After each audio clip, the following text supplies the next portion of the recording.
Hello everyone, CDP की दुनिया में आपका स्वागत है। साथियों, आपको पता होगा कि आप पिछले कुछ दिनों से सीडीपी यानी चाइल्ड डेवलपमेंट एंड पेडागोजी की तैयारी इस चैनल के माध्यम से कर रहे हैं। साथियों, इसी सीरीज में अगला सीरीज जैसा कि आप देख पा रहे होंगे, इसमें अगले सीरीज का यह फर्स्ट नंबर क्वेश्चन जैसा कि आप स्क्रीन पर देख पा रहे होंगे, जिसमें कहता है कि मानसिक रूप से स्वस्थ अध्यापक की विशेषता क्या है। यह प्रश्न जो है यह पिछली बार ऑनलाइन सीटेट में यह फर्स्ट स्टेज में ही यह शिफ्ट में आ चुका है। तो कहता है क्या एक मानसिक रूप से स्वस्थ अध्यापक की विशेषता क्या हो सकती है। ये चार ऑप्शन दिए हुए हैं और चार ऑप्शन में एक जो है ये आपका सही है। पहला ऑप्शन है, क्या वह संवेदनात्मक रूप से क्या है संतुलित है, या उसे अपने विषय का गहन ज्ञान है, या वो अत्यधिक संवेदनशील है, या वह जो है सख्त अनुशासन पसंद करता है। एक मानसिक रूप से स्वस्थ अध्यापक की जो सबसे विशेषता होती है वह संवेदनात्मक रूप से क्या होना चाहिए, वह संतुलित होना चाहिए। संवेदनात्मक रूप से मतलब होता है कि एक बच्चे के साथ कैसे बिहेव करना है, साथ साथ संवेग जो जानते होंगे, भय, क्रोध, घृणा, ये जो होता है। तो इस अवस्था में क्या होते हैं, आप जैसे बहुत सारे दोस्त भी ऐसे होंगे, क्या होता है तुरंत क्रोध में आ जाते हैं, ठीक ना। तो क्रोध में नहीं आना है। एक टीचर के अंदर जो है यह एक क्या है, यह पैसेंस होना है जो संवेदनात्मक रूप से संतुलित हो, यानी बैलेंस वे में हो, तो वह एक मानसिक रूप से स्वस्थ अध्यापक की श्रेणी में आता है। तो क्या हो जाएगा, ऑप्शन नंबर ए जो है आपका, ये आपका करेक्ट हो जाएगा, ठीक ना। जैसा कि आपको पता होगा, जैसा कि सेकंड क्वेश्चन देख पा रहे होंगे स्क्रीन पे, कहता है शिक्षा का अति महत्वपूर्ण उद्देश्य क्या है। इसका मतलब है चारों ऑप्शन जो है यह महत्वपूर्ण है, लेकिन यहाँ पूछा जा रहा है आपसे अति महत्वपूर्ण उद्देश्य, अर्थात कहने का मतलब यह है कि सबसे बेस्ट उत्तर की तलाश की जा रही है। तो आजीविका कमाना, बच्चों का सर्वांगीण विकास करना, पढ़ना एवं लिखना सीखना, या बौद्धिक विकास। तो अगर आप एक टीचर है तो बच्चे का जो है ऑल राउंड डेवलपमेंट, शारीरिक विकास भी करेंगे, मानसिक विकास भी करेंगे। बच्चों को जो है ये तुरंत क्रोध आ जाता है, तो उसे कैसे बैलेंस रखना है, तो इन सभी जो है ना बच्चे को पढ़ाना है, यानी बच्चे का सर्वांगीण विकास। जितने भी बच्चे के विकास से जुड़ी हुई होते हैं, तो शिक्षा का हमारा सबसे महत्वपूर्ण उद्देश्य होता है शिक्षा का क्या, बच्चे का सर्वांगीण क्या करना, विकास करना। इस प्रकार ऑप्शन नंबर बी जो है यह आपका क्या हो जाएगा, करेक्ट हो जाएगा, ठीक। उसके बाद अगला क्वेश्चन जैसा कि आप स्क्रीन पर देख पा रहे होंगे, अगला क्वेश्चन है, आप अनपढ़ माता पिता के बच्चों को अंग्रेजी सिखाना चाहते हैं। कहने का मतलब है आप एक टीचर हैं, ठीक। तो क्या है, अनपढ़ माता पिता जिनके माता पिता पढ़े नहीं है और उनके बच्चों को क्या करना है, आपको अंग्रेजी सिखाना है। तो आप अपने टीचर हैं, ठीक, भविष्य में भी टीचर बनेंगे, तो आप क्या करेंगे, आप बच्चे से अंग्रेजी में बात करेंगे। अगर अंग्रेजी सिखाना है तो क्या तुरंत आपको अंग्रेजी में बात करेंगे, या आप बच्चों को अंग्रेजी में बोलने के लिए बाध्य करेंगे कि नहीं तुम बोलो ही इंग्लिश में, या आप बच्चे को मातृभाषा में बोलने से रोकेंगे, यानी कहेंगे कि नहीं मातृभाषा में नहीं बोलना है, अंग्रेजी ही बोलो। या चौथा ऑप्शन है, या आप उसे मातृभाषा की सहायता से अंग्रेजी सिखाने का प्रयास करेंगे। तो साथियों यह ऑप्शन जो है यह आपका ऑप्शन नंबर डी जो है यह आपका हो जाएगा। क्यों हो जाएगा, क्योंकि इसमें कहता है मातृभाषा की सहायता से। आपको पता होगा अपनी मातृभाषा से जोड़कर किसी अन्य भाषाओं को जब हम सीखते हैं ना, तो आपको क्या होता है, आसान होता है, और बच्चे जो है उसे क्या करते हैं, आसानी से सीख लेते हैं। तो उसकी मातृभाषा से जोड़कर किसी भी, देखिए जैसे यहाँ अंग्रेजी है तो प्रश्न में दे देगा भोजपुरी, कोई भी दे देगा आपका, ठीक ना, भोजपुरी दे देगा, या आपको हिंदी दे देगा, इंग्लिश हुआ तो दे देगा। तो उसे रहेगा प्रश्न में सॉल्व करने का मैं तरीका बताता हूं। जब भी प्रश्न में रहे कि उसे मातृभाषा की सहायता से उस भाषा को सिखाने का प्रयास किया जाता है, तो यह ऑप्शन जो है यह सबसे बेस्ट उत्तर माना जाता है, जिसमें कहा भी गया है। जैसे अभी न्यू एजुकेशन पॉलिसी जो हमारा आया है एनपीई 2020 का जो ड्राफ्ट है, उसमें पूर्ण रूप से कहा गया है कि बच्चों को मातृभाषा के माध्यम से अन्य भाषाओं को या फिर अन्य कोई स्किल को सिखाना है, ठीक ना। तो ये इसका हो जाएगा। उसके बाद अगला क्वेश्चन जैसा कि आप स्क्रीन पर देख पा रहे होंगे, अगला क्वेश्चन जैसा कि कहता है नैदानिक परीक्षा का मुख्य उद्देश्य क्या होता है। आप निदानात्मक जानते होंगे, यही निदानात्मक की बात करता हो।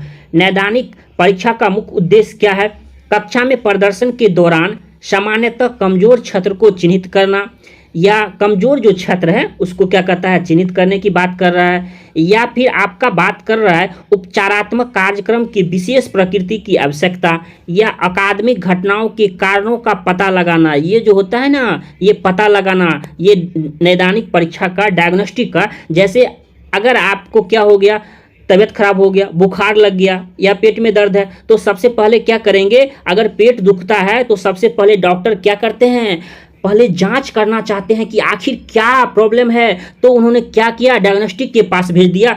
क्या आप क्या कीजिए, अल्ट्रासाउंड करा के लाइए। जब अल्ट्रासाउंड करा के लाए तो बीमारी का पता चला, क्या वो बीमारी है, फिर डॉक्टर को क्या हुआ, आसान हो गया क्या करने में, दवाई देने में। बीमारी को जब जान गया तो फिर क्या हो गया, उसको ये पता चल गया कि बीमारी ये है और दवा ये देंगे तो ठीक हो जाएगा। यानी डायग्नोस्टिक का मतलब ही होता है, जैसे आप जांच घर में जाते हैं तो डायग्नोस्टिक सेंटर लिखा रहता है, तो इसका मतलब होता है वहाँ इस बीमारियों का पता। तो इसका मतलब जो है वो अकादमिक घटनाओं के कारणों का पता लगाना, फिर पता लगाने के बाद उसको क्या करना होता है, जांच करना। यानी इस प्रकार ऑप्शन नंबर सी जो आपका उत्तर हो जाएगा, ठीक ना। तो ऐसे सवालों को चुटकियों में बाल विकास में 30 में 30 लाना है, 29 भी नहीं, कितना, 30 में 30। अगर वीडियो पसंद हो रहा है तो लाइक तो कर दो। अगला क्वेश्चन है, विद्यार्थियों के अच्छे मानसिक स्वास्थ्य को बनाए रखने के लिए निम्न में कौन सा तरीका अधिक महत्वपूर्ण है। आपसे पूछा जा रहा है अधिक, ठीक ना, यानी 4 ऑप्शन में एक ऑप्शन जो है यह बेस्ट है, ठीक ना।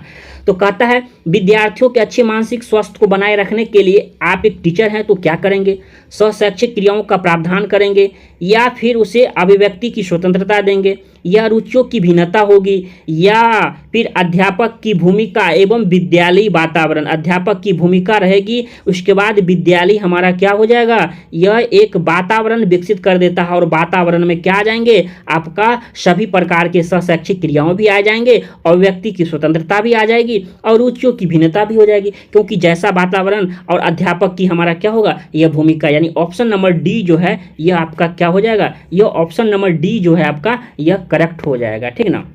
अगला क्वेश्चन जैसा कि आप स्क्रीन पर देख पा रहे होंगे, अगला क्वेश्चन कहता है कि जिस प्रक्रिया में व्यक्ति दूसरों के परिवार को देखकर सीखता है, कहता है व्यक्ति दूसरों के परिवार को देखकर सीखता है, न कि प्रत्यक्ष अनुभव से, यानी दूसरों के परिवार से सीखता है। तो परिवार, आपके घर में परिवार कौन होता है, तो उसको क्या कहा जाता है, सामाजिक अधिगम, अनुबंधन, या प्रायोगिक अधिगम, या आकस्मिक अधिगम, ठीक ना। तो आप मान लीजिए आप हैं, आप ही पर एग्जाम्पल लेते हैं, आप क्या किए, दूसरों के आपके दोस्त जो हैं, आपके भाई भी हैं, उनसे क्या किए, आपने क्या किया, सीखा, क्या किया, उसको देखकर सीखता, अच्छा वो टीचर बना है तो हम भी टीचर बनेंगे, ठीक ना। तो दूसरों के परिवार को, यह क्या है, यह आपकी एक क्या है, सोशल लर्निंग कहलाता है, यह आपका सामाजिक अधिगम का उदाहरण है, यानी ऑप्शन नंबर ए। वैसे आप समझ लीजिए कि दूसरों के परिवार से, दूसरों के परिवार में आपके कौन होते हैं, आपके पड़ोसी, दियाद, ठीक ना, ये सभी होते हैं। तो ये कहाँ होते हैं, ये समाज में होते हैं। और अधिगम मतलब क्या होता है, ये जो लिखा हुआ है सीखना, तो ये अधिगम हुआ, और कहाँ, दूसरों को परिवार को देखकर, तो हमारा सामाजिक अधिगम हो जाएगा। इस प्रकार ऑप्शन नंबर ए जो है यह आपका क्या हुआ, यह करेक्ट हुआ। अगला क्वेश्चन जैसा कि आप स्क्रीन पर देख पा रहे होंगे, कहता है भारतीय समाज की बहुभाषिक विशेषता डैश को देखा जाना चाहिए। यानी भारतीय समाज की जो बहुभाषिक है विशेषता को डैश के ऐसे प्रश्न आपको रहेंगे, और कहता है खाली स्थान को भरना है, ठीक ना। उसमें कहता है पहला ऑप्शन, एक एक करके ऑप्शन को समझने की कोशिश करते हैं। अगर आंसर ही जान लेंगे तो क्या होगा, देखिए एक एक ऑप्शन करके समझते हैं ना, तो कैसा भी प्रश्न है ना तो उसको बनाने की संभव कोशिश करेंगे। तो जैसे पहला है, विद्यालयी जीवन को समृद्ध बनाने के संसाधन के रूप में, ये समृद्ध बनाने के रूप में कहता है। दूसरा कहता है विद्यार्थियों को सीखने के लिए अभिप्रेरित करने हेतु शिक्षक योग्यता की चुनौती के रूप में लेना चाहिए, या फिर विद्यार्थियों के लिए एक विद्यालयी जीवन को जटिल अनुभव के रूप में बनाने के एक कारक के रूप में लेना चाहिए, या फिर कहता है शिक्षण अधिगम प्रक्रिया के एक बाधा के रूप में। देखिए बाधा के रूप में तो नहीं लेना चाहिए। फिर कहता है जीवन को एक जटिल अनुभव के रूप में, तो जटिल अनुभव नहीं, क्योंकि यह जीवन का एक आसान रूप भी होता है। तो क्योंकि बहुभाषिकता की बात हो रही है और उसकी विशेषता को, तो यह समाज के जो होता है यह विद्यालयी जीवन को समृद्ध बनाने के संसाधन के रूप में, यह हमारा क्या हो जाएगा, इस शब्द को देखिएगा, गौर कीजिएगा। कहता है समृद्ध बनाने के लिए। समृद्ध क्या होता है, जैसे जानते होंगे वो समृद्ध परिवार है। समृद्ध परिवार का मतलब होता है क्या, वो अच्छा खासा उनके घर में पैसा है, उनकी इज्जत है, यानी सब कुछ में। तो यहाँ समाज की बहुभाषिक को जोड़ दे रहा है, यानी समृद्ध बनाने के संसाधन के रूप में, ठीक ना। तो यह भाषा से जुड़ा हुआ है, तो भाषा को समृद्ध बनाना है। इस प्रकार ऑप्शन नंबर ए जो है यह आपका सबसे बेस्ट उत्तर हो जाएगा। तो इसका क्या हो जाएगा, ऑप्शन नंबर ए। उसके बाद अगला क्वेश्चन, जैसा कि आप स्क्रीन पर देख पा रहे होंगे, कहता है कि मूल्यांकन का उद्देश्य क्या है। यानी जो आप टीचर हैं तो बच्चों से जो मूल्यांकन करते हैं तो उसका उद्देश्य पूछा जा रहा है कि उसका उद्देश्य क्या है। बालकों को धीमी गति से सीखने वाले एवं प्रतिभाशाली बालक के रूप में लेबल करना, या जिन बालकों को उपचारात्मक शिक्षा की आवश्यकता है उनकी पहचान करना, या अधिगम की कठिनाई व समस्याओं वाले छात्र को पता लगाना, ठीक ना, या फिर उत्पादक जीवन जीने के लिए शिक्षा किस सीमा तक तैयार कर पाई है उसकी पुष्टि पोषण प्रदान करना। ठीक, तो क्या कहता है, मूल्यांकन का जो मुख्य रूप से उद्देश्य होता है, जो हमारा मूल्यांकन करते हैं उसका होता है आपने जो पढ़ाया तो उसमें बच्चा कितना सीखा, ठीक, और उसे क्या नहीं सीखा। तो कहता है अधिगम की कठिनाइयों वो समस्याओं वाले छात्रों को क्या करना, वो पता लगाना। यानी बच्चे, मैंने जो पढ़ाया है तो बच्चे कहाँ अब गलती कर रहे हैं, कहाँ सीखे हैं और कैसे जो गलती जो नेक्स्ट टाइम जो है ये नहीं करेंगे। तो क्या है, उसकी कठिनाई और उसके साथ साथ दो शब्द को जोड़ किया जा रहा है, एक कठिनाई और दूसरा किया जा रहा है समस्याओं को वाले छात्र को पता करना।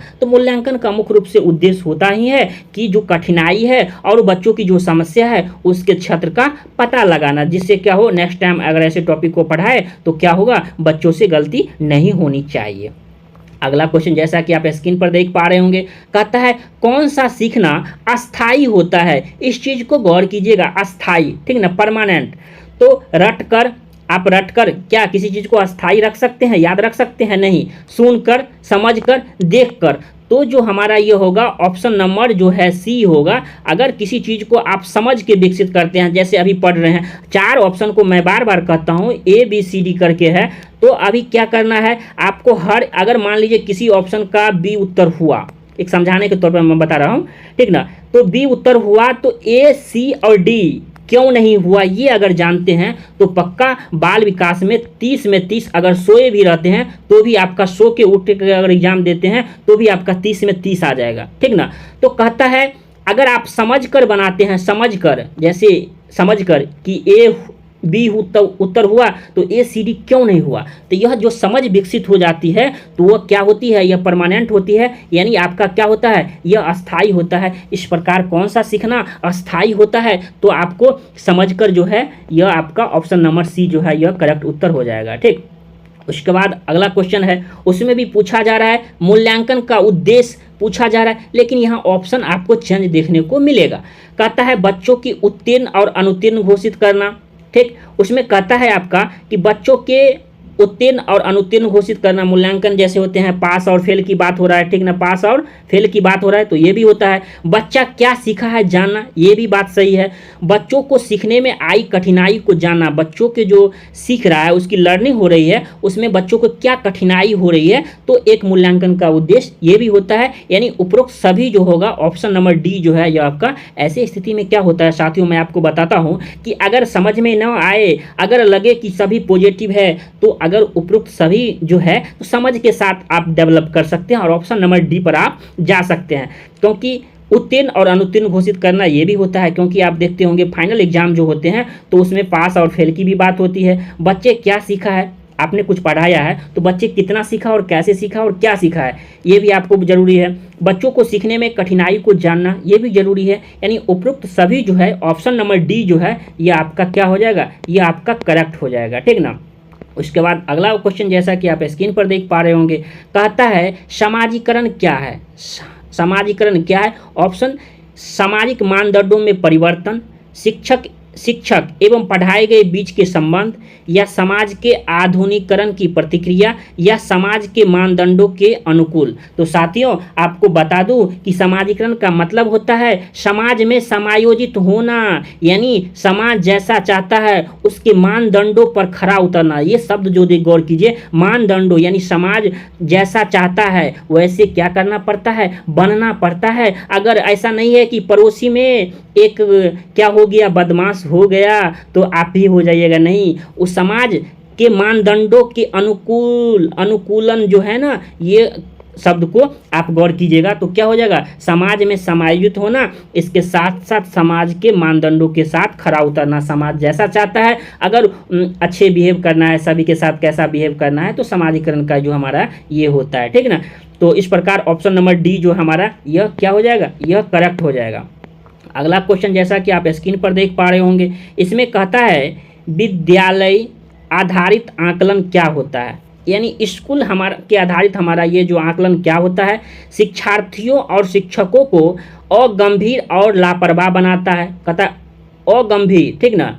उसके बाद आपको पता होगा, कहता है शिक्षा बोर्ड की जवाबदेही कम रहता है, या फिर सार्वभौमिक राष्ट्रीय मानकों की प्राप्ति में बाधा उत्पन्न करता है, या ऑप्शन नंबर डी परिचित वातावरण में अधिक सीखने में सभी शिक्षार्थियों की मदद करता है। तो आपका क्या हो जाएगा, यह ऑप्शन नंबर डी हो जाएगा, यानी परिचित वातावरण में हमारा जो परिचित वातावरण है इसके साथ साथ सीखने में क्या करना, शिक्षार्थियों की मदद करना। तो क्या कहता है, विद्यालय आधारित आकलन का यह क्या होता है, यह जो ऑप्शन नंबर डी जो देख पा रहे होंगे इसका क्या होगा, यह आपका बेस्ट उत्तर हो जाएगा। परिचित वातावरण में अधिक सीखने में सभी छात्रों की क्या करता है, यह हमारा मदद करता है, ठीक ना। उसके बाद अगला क्वेश्चन जैसा कि आप स्क्रीन पर देख पा रहे होंगे, तो उसमें कहता है समस्या के अर्थ को जानने की योग्यता, वातावरण के दोषों, कमियों एवं रिक्तियों के प्रति सजगता जो है, यह विशेषता क्या होती है, यानी समस्या के अर्थ को जानने की योग्यता।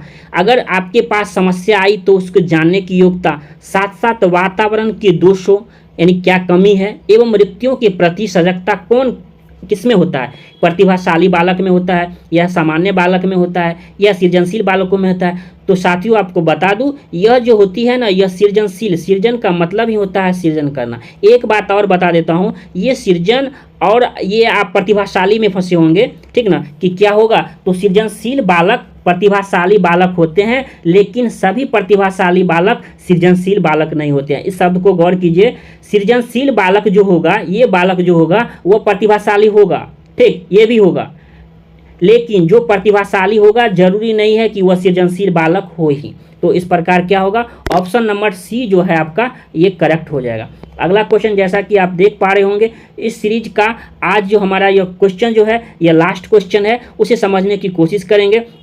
कहता है मानव विकास किन दोनों योगदानों का क्या है, परिणाम है, अध्यापक एवं अभिभावक एवं अध्यापक यानी आपके पेरेंट्स साथ ही टीचर, सामाजिक एवं सांस्कृतिक कारकों का, उसके बाद है वंशानुक्रम और वातावरण का, ठीक, और या उपरोक्त में से कोई नहीं। तो मानव विकास जो होता है, ह्यूमन डेवलपमेंट जो होता है साथियों, ये हमारे क्या होता है, वंशानुक्रम और वातावरण दोनों का परिणाम है, यानी क्या होता है, इस दोनों का यह रिजल्ट को दर्शाता है, यानी ऑप्शन नंबर सी जो है यह आपका करेक्ट हो जाएगा, क्योंकि यहाँ ह्यूमन डेवलपमेंट की बात हो रही है, तो क्या हो जाएगा, ऑप्शन नंबर सी हो जाएगा। तो साथियों आपका कितना स्कोर रहा यह कमेंट करके जरूर बताइए। और एक बात बताना चाहता हूं साथियों, यह सीरीज जो सीडीपी यानी चाइल्ड डेवलपमेंट एंड पेडागोजी की सीरीज जो मैंने स्टार्ट किया है, यह सीरीज आपको कैसा लग रहा है कमेंट करके ये भी बताइए। और अगर इस चैनल पे पहली बार आए हैं तो दोस्तों तक जरूर पहुंचाइए, क्योंकि वीडियो को ज़्यादा से ज़्यादा दोस्तों तक शेयर कीजिए, और वीडियो को कैसा लगा कमेंट जरूर कीजिए, और इस वीडियो को लाइक जरूर कीजिए, जिससे क्या होगा, एक मोटिवेशन मिलेगा क्या बच्चों का जो आपका रिस्पॉन्स क्या आ रहा है, ठीक ना। तो फिर मिलते हैं अगली वीडियो में। जय हिंद, जय भारत।